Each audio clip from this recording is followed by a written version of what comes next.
Hey guys, how are you doing? Welcome to the second week review of September. First of all, my heart goes out to everybody that is affected by Florence. If you guys have any family members, anything like that, you know, I know it's absolutely treacherous. I know a lot of people were without power, and I hope everybody was prepared and they left their homes if they were in dire danger. You know, this week for me personally was really rough. I was sick from 5 a.m. Monday morning with gastroenteritis, a nasty stomach and gut virus. Ended up in the hospital, so it was really a blur of a week for me. I didn't really start eating real food until today, Sunday. So hope everyone has had a better week than those in Florence and myself, you know, but I do have my blog up here. I will be doing another blog coming up this week. And if you guys are interested, I do have my daily watch list. This is my weekly one and the daily one, which is coming up. Here we do have, I have the cannabis sector stocks up because, as you can see, look at these. They have been going parabolic. They are just rocketing up. And as quickly, we all know, you know, if anyone has been in the market, as quickly as we have these massive upswings, we can have the drop too. You know, Crone here, when it was up here, had Citron come out and say, hey, this thing is worthless. This is going to go down to like $3. And boom, it dropped from, let's see, this candle opened at 12.815 and went down to 8.82. So that lost almost 50% in one day. So it can definitely happen. So if you are trading these, please be cautious, because right now everybody's saying, oh, I made so much money in cannabis, right? And when that happens, many times that's when you will start to see that it goes down. It's the hot pick, right? It's already happened. So please be cautious. Tlry has just below 18 million, CGC has 117 million, and Crone, I don't remember the exact number. Those are the floats, but definitely keep those on watch for this week, because I think that whole sector might be taking a downturn. Okay, let's go back to a review. We'll look at the SPY for the week. So the SPY, I did have a downward trend line right here that was going right here. You can see we obviously, actually it was right back here. We broke above that trend. We broke above this resistance level, and it set a new trend line here. So we are up above the EMAs. It is, you know, in an upward motion. We also have China that is, trade talks are going on again with China. So keep that all in mind when looking at the indexes for this week. However, it does look like it's more in an upward motion. It hasn't come down. You know, I might even go ahead and draw another trend line here, because it looks like it's really holding more this trend here, coming down, bouncing it, and then coming up. So I would say definitely more in an upward trajectory. Watch for break of this downward trend right here. And let's see. Next we have NASDAQ. So here we have NASDAQ. It has had this downward trend that we've set up. So it hasn't been able to really, let me back it out a little bit so you can see here better. So we have this upward resistance right here, broke it a week ago, then it came down, it's testing it. It looks like, okay, maybe we'll slide this up a little bit more. Looks like maybe right here, actually, we've got a bit more resistance right there. So if it hits this, it's in an ascending triangle here, so it could go ahead and break out further and hit new highs. I think what's really going to happen is what's going on with those trade talks as well. We've got IWM as well. We've sort of got a consolidation period here, so it could go one way or the other. Just like right here, we had consolidation for a couple months, then boom, it broke up. Now we've had another consolidation period here, and it could easily break up as well, or it could go down further. I would say watch that level of 171.62 for the Russell to see if it breaks up. Getting into the watch list for the week, guys. As always, you know, these are my personal opinions. Please trade with your own due diligence. I did have my Series 7 about 18 years ago, but it is not current, so please trade with proper risk management. And getting into the long potentials for the week, we have Cday. So I would say, let's look at our 15-minute chart. I would say a resistance of 41.85, support of 40.90. When we pull it back on the year, you can see it is testing near that 52-week high. So that's why I do have that, the 52-week high back here on June 18th, my brother's birthday. So I would put that on watch. It does have 29 million in the float, and it was 29% short float volume on Friday, but that's a pretty massive candle with a large amount of volume that's going on Friday. So keep that one on watch. Actually, let's go ahead and add the volume here. There you go. So massive volume candle there. So keep that one on watch.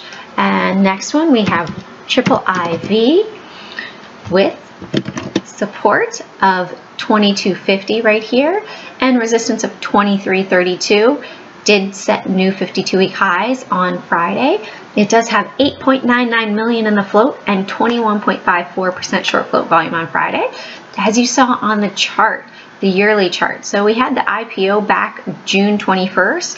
It broke out from, right here, and it's been an upward motion ever since. So keep that one on watch because it does a lower float stock. However, it did pull back on that candle on Friday, but we did have a little bit more volume. So just keep it on watch. If it does break below that 2250, if it does, I would say watch for it to potentially have support at 2175. If it breaks below that, I think it might be pulling back a bit. Then we have Etsy, which has been breaking out, hitting 50 new week highs. This one I did have on my watch list on Friday. If you guys already are signed up, look, great profits. I had great profits on this one. So keep this one on watch right now. This one is a pretty good long-term holding. It's been upward motion. The online market is huge. This is a great place where people can sell their own items. So keep it on watch. Support of 52.26, resistance of 53.27. It has 98 million in the float and was 69.81% short float volume on Friday. We also have Play, Dave and Buster's. We'll pull back to the 15-minute chart here.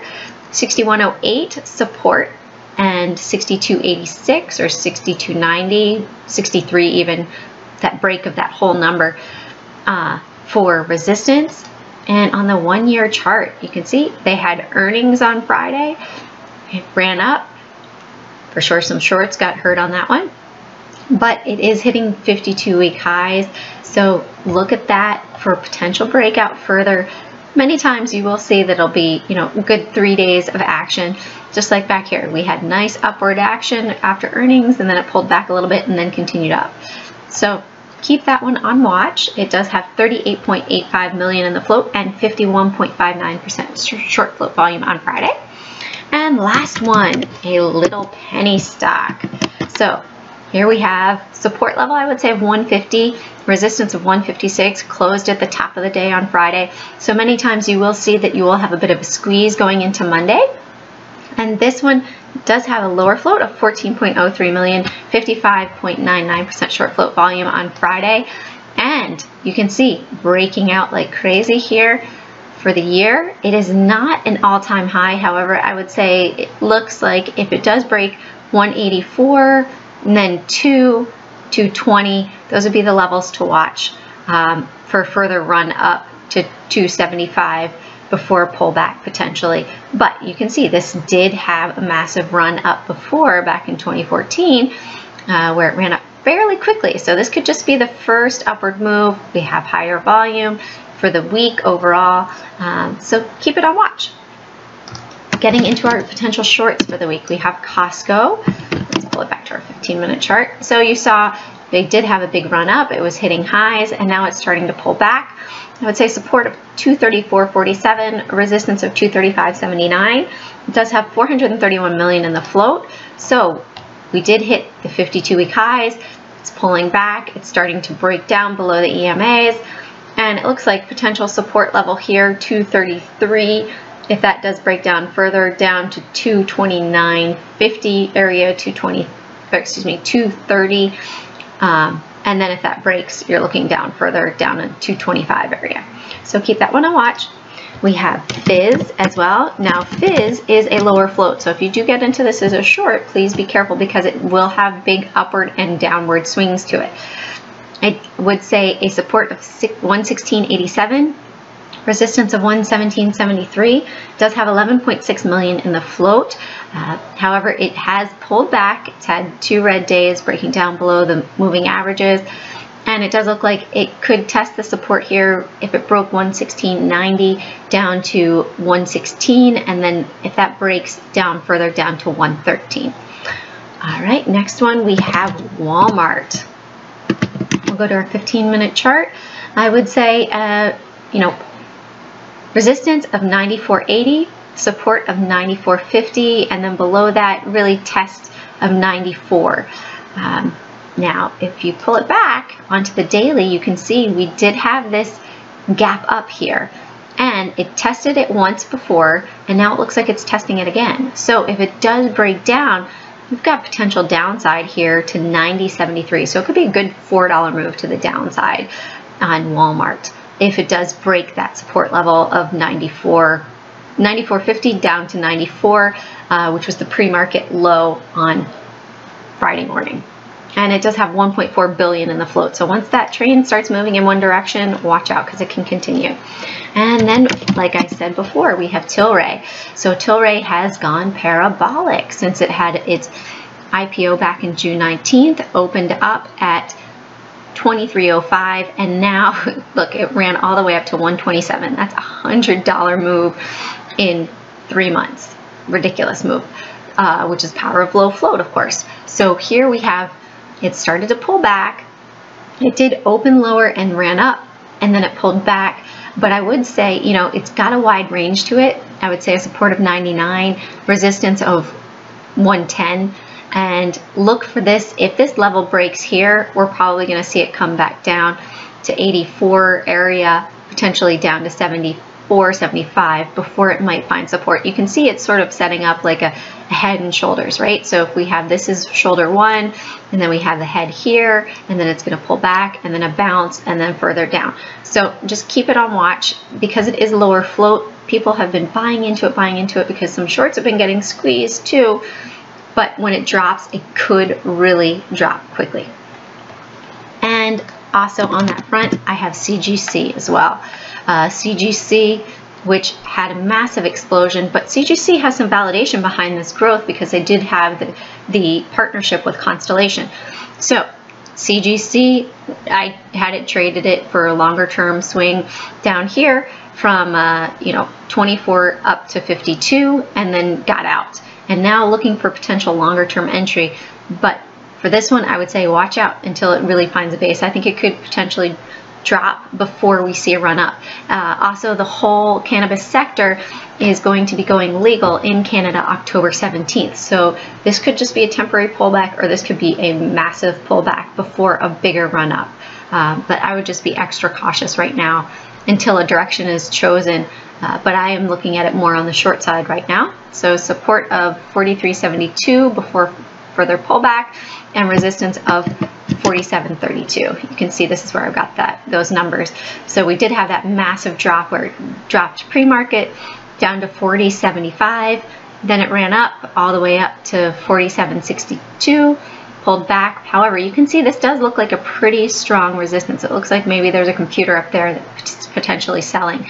So once again, it could run up further if this resistance is broken, but I would say it could potentially have more of a downside to it, especially if Tlry and Cron start dropping in the sector. If the sector is dropping, you know, I think it could overall pull this down as well. Or if they're running up, the whole sector is going to run up. So keep that all on watch. Getting into the longer term swings, you know, gold has been at lows, breaking lows every day almost. So this is the 1 year chart. This is the 5 year chart. That's not what I want. I want Rand Gold right here. So you can see this one, I'd had it before as potential short. So it looks like it's got support back here all the way back from 2015, even a little bit lower down to 56 if it were to go down $4. But this one could be a potential longer term swing. This is a weekly chart as well. So keep it on watch, because if it does look like, if we look at it on the 1 day chart, it does look like it's starting to consolidate down here a little bit. We've been hovering, you know, I found the low of $60 really, and then it's sort of just been consolidating down here. So put that one on watch. And with the Chinese talks, EDU has had a massive drop down basically since all of these tariffs and talks and trade wars have all started, it just dropped. But now it does look like it's potentially found that low as well. And it looks like it could, you know, if it does consolidate from here, it does start to curl up. I would say this could be a good potential longer term swing, as well as BABA. You know, BABA's one like Amazon or eBay. This is an online marketplace. You know, it did drop to an all-time low down here, and it's been running up. And if that whole Chinese sector and trade agreements all start working together, I think we could start to see the whole Chinese sector go in an upward motion. Next, I also have Bud, Anheuser-Busch. Again, sort of consolidation down here, starting to curl up a bit. So I would put this one on watch. You know, it's down at the low of the year. We've got a nice $30 to the upside potentially, or $40, 50% potential gains that could be made on it. So keep it on watch. And last one is AMAT as well, down at 52-week lows. It's found support back here. You know, it found support here at 37.50, 40 area, and it looks like it might be bouncing. So I would put that one on watch. You know, it's got some great upside potential. Obviously, the prior high is just a potential resistance to it, but it could run up another $25 from this point. So just keep it on watch. If it does start to curl up above the EMAs, it might be a great entry for a longer term swing. As always, guys, if you like my content, please like and subscribe. Carpe Profit, and have a great week ahead.